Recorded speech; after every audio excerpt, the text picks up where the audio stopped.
This weekend, the NASCAR Cup Series rolls into big, bad Talladega Superspeedway. The round of 12 continues. How's it going, y'all? My name is Eric. Welcome to a special episode of Out of the Groove. Typically on Thursdays, I invite the folks from wintherace.info on to talk numbers, analytics. Ryan not feeling too well this week, but the show must go on. We'll have him back soon. I did my best today to scrounge together some numbers, some stats to back up some of my Talladega race predictions. I want to kick things off with Team Penske. On paper, they are the team to beat.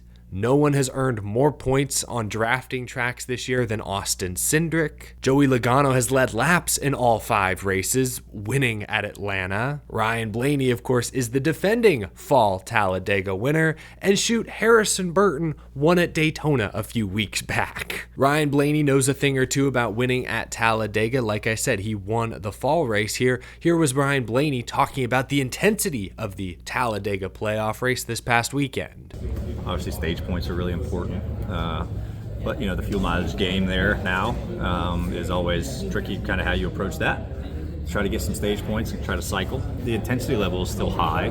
Through the whole race, everyone's trying to position themselves, up near the front at any part of the race. So I don't think the playoff race intensity goes down with guys playing it safe. That's just not really a thing you can do anymore, especially because it's hard to go from the back to the front now at those places. So I still think it's going to be exciting to watch like every Talladega race, and hopefully it gets kind of active, 3 lanes. I know there it's been a little tough to go 3 lanes just because the track's so big, and handling's not a big deal there. But I think it'll be exciting as usual. This year, Ryan Blaney has top 5s in both Atlanta races, though his best finish at the traditional superspeedways was a 20th at Talladega in the spring. If we narrow our focus to just the 3 traditional superspeedway races that have been run this season, Austin Cindric has the best average running position in the Cup Series, and Joey Logano has the 3rd best. Some are going to say Team Penske's only good at Atlanta, and it's true, they are good at Atlanta, where it's easier to maintain track position perhaps, but the numbers don't lie.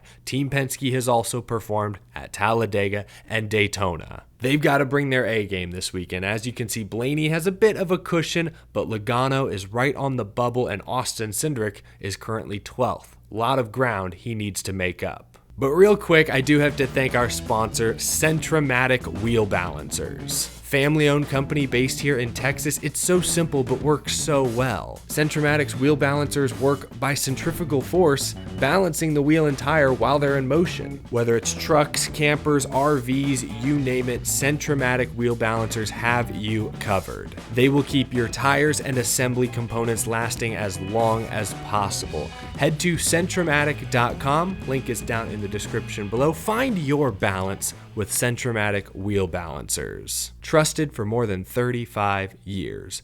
One driver who often can't be trusted is Denny Hamlin, but I think he deserves more credit this weekend than he's getting. Everyone thinks Denny Hamlin is down and out. He's distracted. Barely snuck through the round of 16. Pit crew let him down at Kansas. Only an 11-point cushion. I've mentioned his not so great 28th place average finish at superspeedway style tracks this season. He's distracted. He's thinking too hard. This past weekend, Denny Hamlin confirmed he's not counting points this round like he did the first couple races of these playoffs. No, he's going for it. He's not going to worry about things he can't control. We just don't have the buffer entering these rounds that what we did before. So you use the numbers to try to help you make the best decisions possible.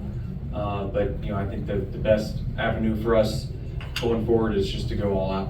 Sure, I think Denny Hamlin is spread a little thin. The lawsuit his team filed this past week is certainly a distraction. But here's a stat for you. Denny Hamlin has been sneaky good in the fall Talladega race. He won the fall Talladega race in 2020. Over the past 8 years, 8 fall Talladega races, Denny Hamlin has an average finish of 4th. He hasn't finished worse than 7th in this race in nearly a decade. And those numbers include 2 next-gen races. Sure, this style of drafting doesn't suit Denny Hamlin. That's fair. And sure, there's plenty that can happen that's more or less beyond the driver's control. All I'm saying is don't count Denny Hamlin out. That might be the popular trend these days. I believe he's more of a contender this weekend than a lot of folks are going to give him credit for. Finally, Hendrick Motorsports. All 4 Hendrick cars are still alive. How will they work together this weekend, especially with fuel saving coming into play? If I'm William Byron with a big points lead, I race hard those opening laps. After the first set of green flag pit stops, assess the situation. Did you cycle close to the front?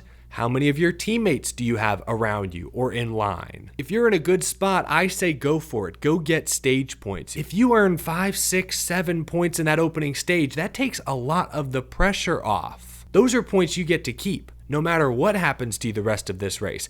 If you cycle behind the pack, it's difficult to move forward, you don't have your teammates with you, guys are being aggressive, then sure, someone in William Byron's position should probably lay back and take it easy early on. Try to avoid the chaos. But I don't want to see these Hendrick drivers be too conservative, and every single one of them is in a slightly different position. Byron obviously has a big cushion, Larson's in an okay spot, Elliott and Bowman real close to the bubble. Some stats for you. Across, again, the 11 next-gen races at Daytona, Talladega, the traditional super speedways, Chase Elliott has the 2nd best average running position in the Cup Series, Kyle Larson has the 3rd best, and William Byron the 5th. I know what you're saying. Wait, what? Kyle Larson, the 3rd best average running position at super speedways? Are you sure? Yes, I'm sure. Shout out to Win the Race for some of these numbers here. Larson's average running position in the 11 next-gen super speedway races is 13.3. The problem is his average finish is 21.6, so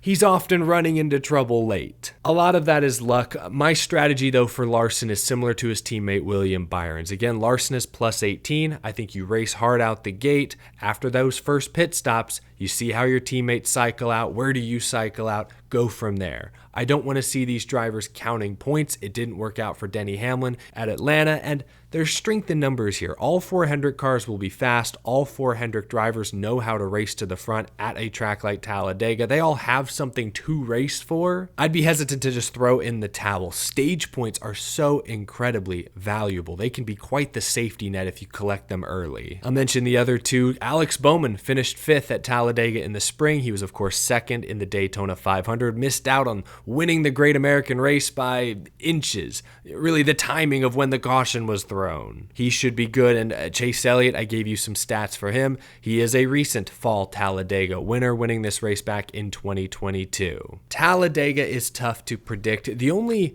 sure bet I see this weekend, and I'm not really a betting guy, Michael McDowell has won the pole in 4 of the 5 super speedway style races this year. And the 5th one, he finished 2nd in the Daytona 500 to Joey Logano, who was using his illegal webbed glove. Michael McDowell is practically a shoo-in to at least qualify on the front row. That's about the only thing I'm sure of this weekend. Everything else up in the air. Wanted to touch on some notable playoff drivers. If you want my pick, I like Ryan Blaney. It's hard to win back-to-back fall Talladega races. I think all of Team Penske will lead laps, will run up front. But I mentioned several contenders in this video who could absolutely make some noise, as well as plenty of non-playoff drivers. Kyle Busch has some surprisingly good numbers at super speedways recently. Let me know down in the comment section below who you think wins at Talladega. How do you think your favorite driver will perform? Appreciate y'all watching this video. Something a little different. Again, I didn't have a special guest this week. No one to bring the hard data, but I wanted to keep our tradition this year of doing a weekly race preview